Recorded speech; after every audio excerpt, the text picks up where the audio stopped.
Good morning, students. I once again welcome you all for the geography session of Standard 10th. In the previous video, we have started with the graph, and in part 1 and 2, we have studied with the graph observations as well as drawing of line graph. Today, we are going to do with the bar graph. Bar graph कैसे draw करते हैं? That is what we are going to learn in today's video. As already told, किसी भी graph को बनाने के पहले हमें एक horizontal X axis, vertical line Y axis ये बना लेना है with the pencil and scale, and also write down the title of the graph as well as scale on the right corner of the graph. So now let us do with the help of one example. Here the example is, with the help of the given statistical data, prepare a simple bar graph and answer the questions below. यहाँ हमें एक data दिया हुआ है about the average annual rainfall in millimeters in the different physiographic divisions of Brazil. इस data के ऊपर based हमें एक बार ग्राफ बनाना है, सिंपल बार ग्राफ, और साथ ही साथ यहाँ पे 3 क्वेश्चंस दिए हैं, we have to answer that. So let us begin with that.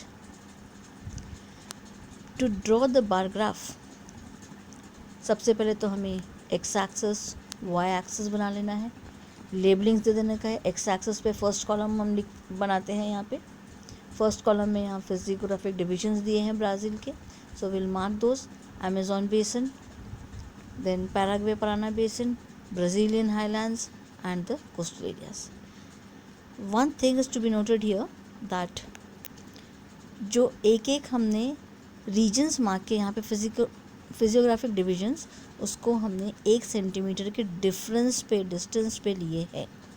Line graph में हम ऐसा नहीं करते. लाइन ग्राफ पे एक पॉइंट पे 1 सेंटीमीटर के डिस्टेंस पे हम सीधा मार्किंग्स दे देते हैं. यहाँ पे ऐसा नहीं होता है. बार ग्राफ में 1 सेंटीमीटर के बीच में हमें एक लेबलिंग देनी होती है. एक चीज़ को हम, एक क्वांटिटी को वहाँ शो करते हैं.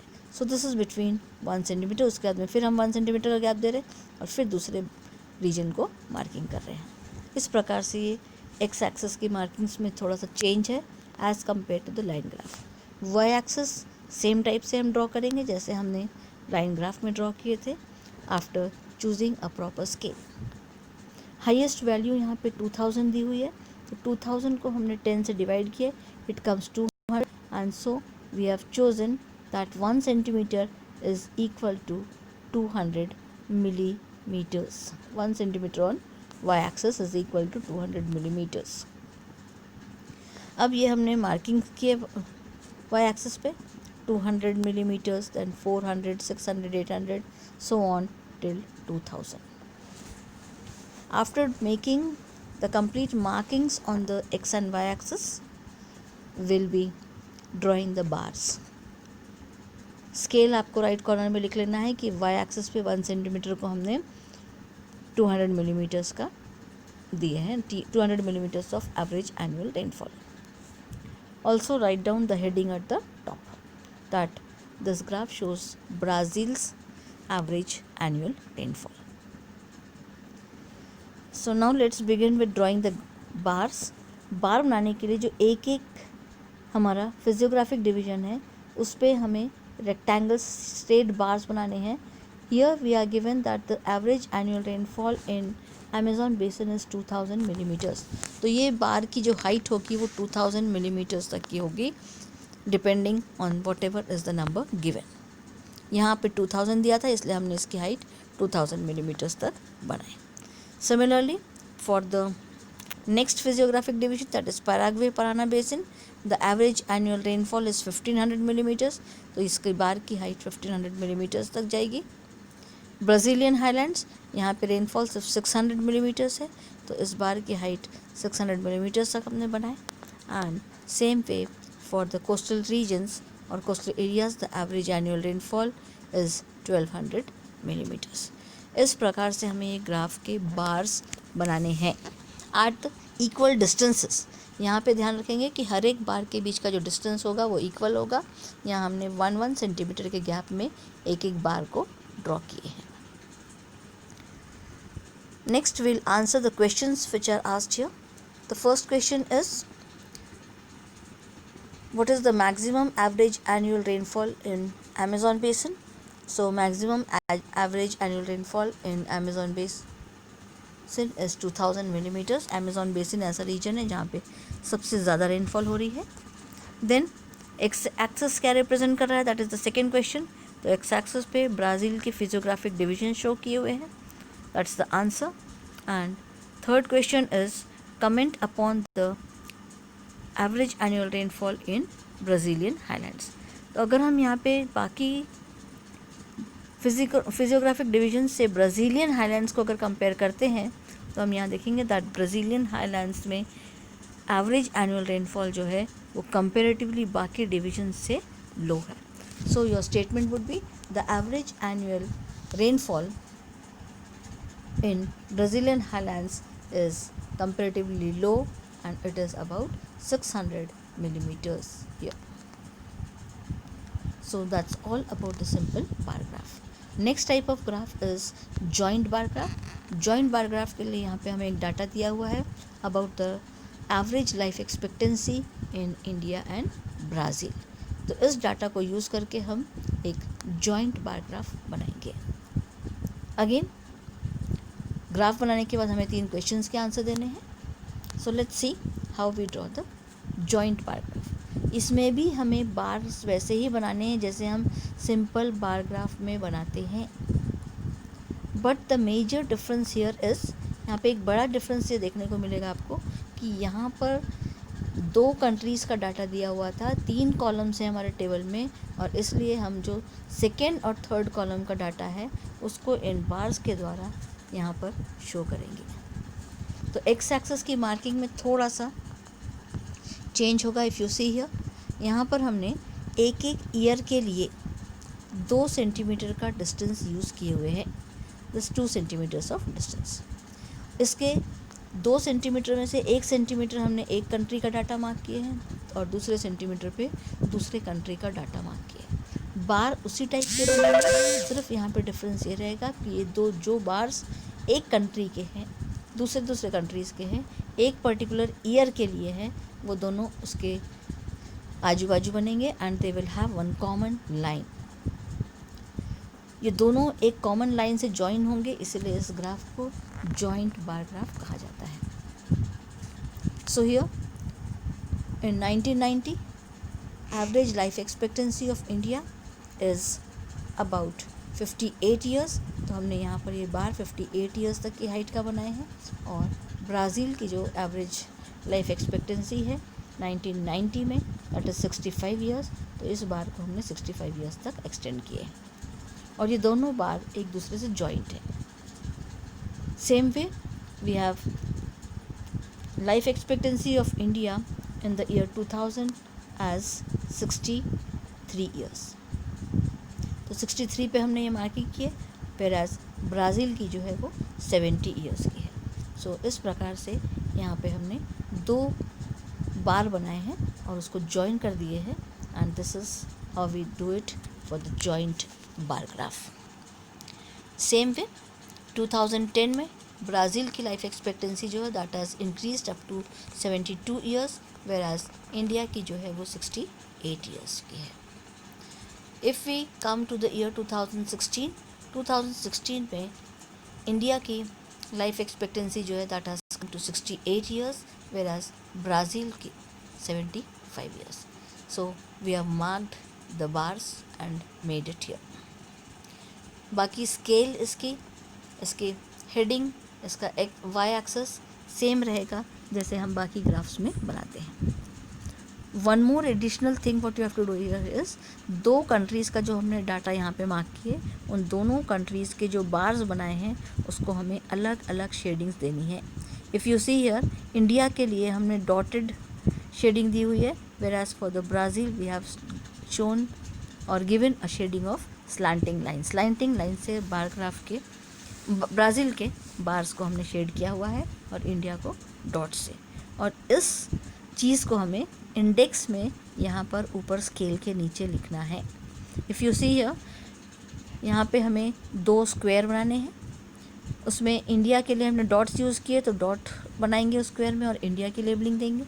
वेयर एज ब्राज़ील के लिए हमने स्लैंटिंग लाइंस को यूज़ किया हुआ है। So that is what we are showing there. इस प्रकार से हमें यहाँ पे एक एडिशनल शेडिंग देकर इंडेक्स में शो करना है।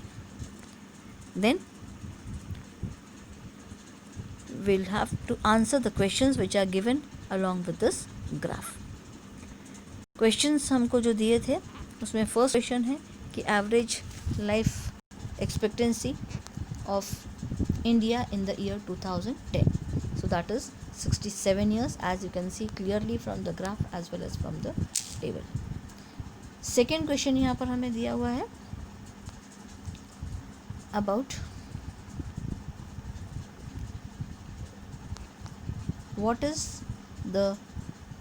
in which decade is the increase in the life expectancy of both the countries the same.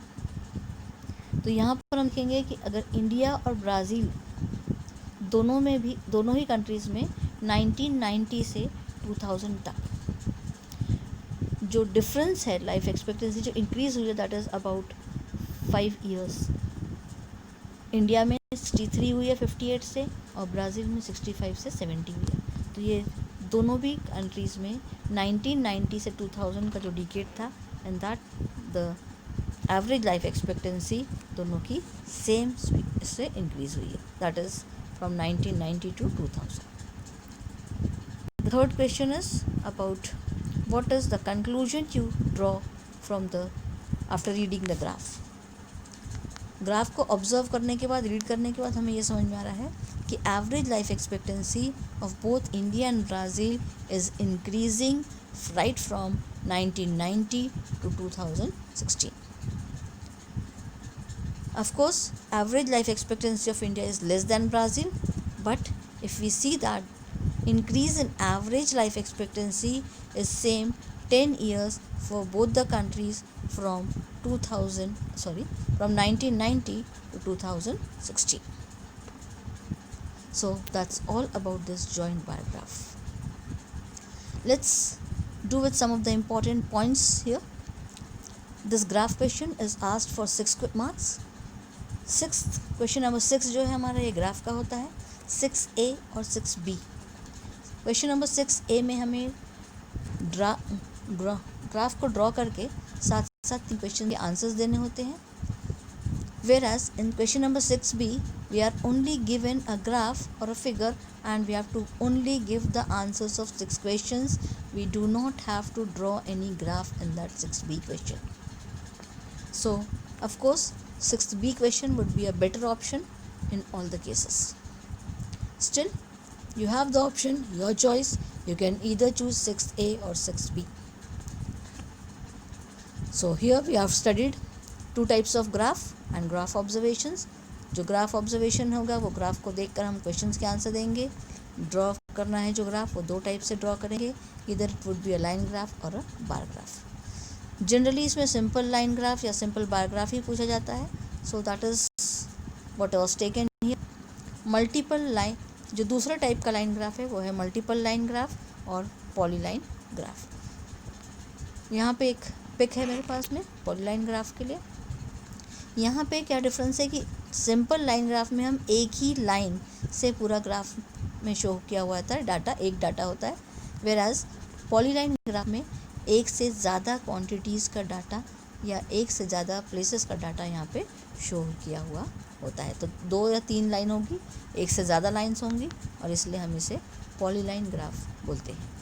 इसी प्रकार से बार ग्राफ में 3 टाइप के बार ग्राफ हैं. एक सिंपल बार ग्राफ हमने ऑलरेडी पढ़ चुके हैं अभी उसका डिटेल में. Then you have joint bar graph. Joint bar graph भी अभी हमने डिटेल में किए हैं.